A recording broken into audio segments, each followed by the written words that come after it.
नमस्कार मित्रांनो, भरपूर साऱ्या लाडक्या बहिणींच्या बँक खात्यावरती नोव्हेंबर महिन्याचा हप्ता हा पडलेला नाही आहे. म्हणजेच नोव्हेंबर महिन्याचे 1,500 रुपये अजूनपर्यंत खूप साऱ्या लाडक्या बहिणींच्या बँक खात्यावरती जमा झाले नाहीत. तर अशा सर्व लाडक्या बहिणींनी काय करायचं आहे, जेणेकरून तुमच्या देखील बँक खात्यावरती आता नोव्हेंबर महिन्याचे 1,500 रुपये ताबडतोब जमा होतील. संपूर्ण काय माहिती आपण आजच्या व्हिडिओमध्ये स्टेप बाय स्टेप माहिती पाहणार आहोत. त्यामुळे तुम्हाला हा व्हिडिओ शेवटपर्यंत पाहायचा आहे व आपल्या चॅनलवरती तुम्ही पहिल्यांदा असाल तर अशाच माहिती पूर्ण होण्यासाठी आपल्या चॅनलला अजूनपर्यंत सबस्क्राईब केलं असेल तर नक्कीच आपल्या चॅनलला सबस्क्राईब करून आपले व्हिडिओ देखील लाईक करून ठेवा. तर आता या ठिकाणी खाली येऊयात आणि एक नंबरलाच पाहूयात.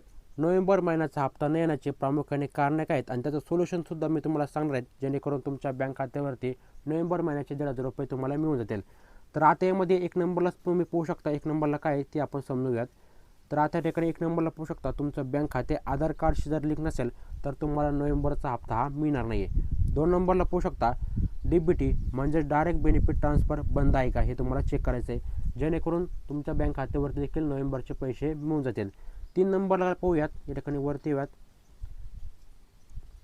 आता या ठिकाणी 3 नंबरला पाहू शकता, तुमचं बँक खाते निष्क्रिय किंवा बंद पडले का हे तुम्हाला चेक करायचं आहे. मित्रांनो, जर तुमचं DBT एनेबल नसेल तर ऑनलाईन कसं पद्धतीने चेक करायचं आहे आपण यावरती व्हिडिओ बोलला आहे, त्याची लिंक तुम्हाला वरती आय बटनमध्ये पाहायला मिळेल.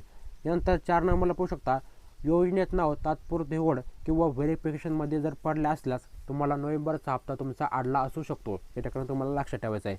5 नंबरला पाहू शकता, तांत्रिक अडचण म्हणजे सर्व्हर डिले.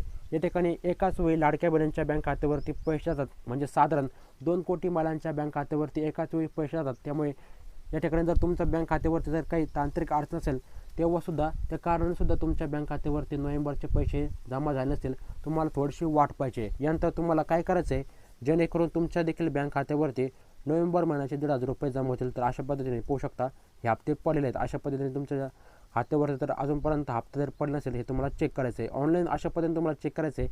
आता हे कसं चेक करायचं आहे यावरती सुद्धा आपण व्हिडिओ बनला आहे, त्याची लिंकसुद्धा तुम्हाला वरती आय बटनमध्ये पाहायला मिळणार आहे. या ठिकाणी आता खाली याव्यात आणि या ठिकाणी आता सर्वात महत्त्वाचं म्हणजे जर तुम्हाला नोव्हेंबर महिन्याचा हप्ता अजूनपर्यंत तुमच्या बँक खात्यावरती जर पडला नसेल तर तुम्हाला या स्टेप फॉलो करायच्या आहेत. तर कोणत्या स्टेप आहेत, तर आता या ठिकाणी एक नंबरलाच पाहू शकता, बँकेत जाऊन तपासणी करा.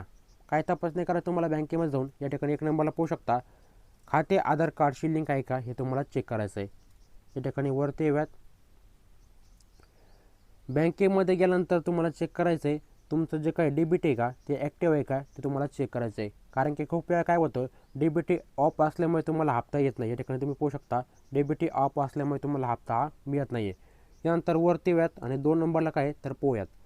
या ठिकाणी 2 नंबरला पाहू शकता, अर्जाची स्थिती तपासा. तुम्ही अर्ज केला आहे म्हणजेच उदाहरणार्थ सेतू केंद्र, ग्रामपंचायत, अंगणवाडी सेविका किंवा नगर परिषद या ठिकाणी तुम्हाला जायचं आहे आणि तिथे गेल्यानंतर तुम्हाला काय करायचं आहे, 2 नंबरला पाहू शकता, तुमचा अर्ज ॲप्रूव्ह आहे का, पेंडिंग आहे का होल्ड आहे का, तुमचा फॉर्म हा रिजेक्ट झाला हे तुम्हाला चेक करायचं आहे. यानंतर मित्रांनो तुम्हाला 3 नंबरला महत्त्वपूर्ण काम करायचं आहे, ते म्हणजे तुमचं आधार अपडेट आहे का ते तुम्हाला चेक करायचं आहे. यामध्ये सर्वात प्रथम म्हणजे तुमचं नाव, जन्मतारीख, मोबाईल नंबर आहे बरोबर आहे का, त्याचबरोबर आधारमध्ये नाव आणि अर्जात मॅच असणे खूप महत्त्वाचं आहे. कारण की मित्रांनो तुम्ही जेव्हा लाडकी बहिणीच्या योजनेचा फॉर्म भरला असेल तेव्हा तुमचं आधार कार्ड आणि तुमचं जे काही नाव आहे ते एकदम बरोबर पाहिजे, त्यानेसुद्धा तुमचा हप्ता रखडू शकतो. याकडे तुम्हाला लक्षात ठेवायचं आहे. यानंतर आता खाली याव्यात. खाली आल्यानंतर पाहू शकता 4 नंबरला तुम्हाला काय काम करायचं आहे, तर पाहू शकता हेल्पलाईनवरती तुम्हाला तक्रार नोंदवायची आहे. तर ही तक्रार कशी नोंदवायची आहे, तर या ठिकाणी एक नंबरला पाहू शकता, महिला व बालविकास विभाग महाराष्ट्र, त्याचबरोबर टोल फ्री क्रमांक जिल्ह्यानुसार वेगळा आहे. मित्रांनो, या ठिकाणी जर तुम्हाला तुमचा जिल्ह्याचा टोल फ्री क्रमांक जर पाहिजे असेल तर खाली कमेंट करा तुमचा जिल्हा, त्या ठिकाणी मी तुमच्या जिल्ह्याचा टोल फ्री क्रमांक देईल. त्या ठिकाणी तुम्ही तक्रार करू शकता. आमच्या बँक खात्यावरती अजूनपर्यंत नोव्हेंबर महिन्याचा हप्ता मिळाला नाही, या ठिकाणी तुम्ही तक्रार करू शकता. यानंतर मित्रांनो सर्वात महत्त्वाची सूचना म्हणजे काय सूचना आहे तर ती पाहूयात. तर आता या ठिकाणी सर्वात महत्त्वाचं म्हणजे नोव्हेंबरचा हप्ता काही जिल्ह्यात उशिराने जमा होत आहे. या ठिकाणी तुम्हाला लक्षात ठेवायचं आहे. तर पाहू शकता नोव्हेंबर हप्ता काही जिल्ह्यात उशिराने जमा होत आहे. याचं कारण काय मित्रांनो, कारण की रविवारचा दिवस आहे, उद्या सोमवार आहे. सोमवारपासून परत एकदा DBT एनेबल होईल, त्यानंतर तुमच्या बँक खात्यावरती पैसे पडण्यास सुरुवात होईल.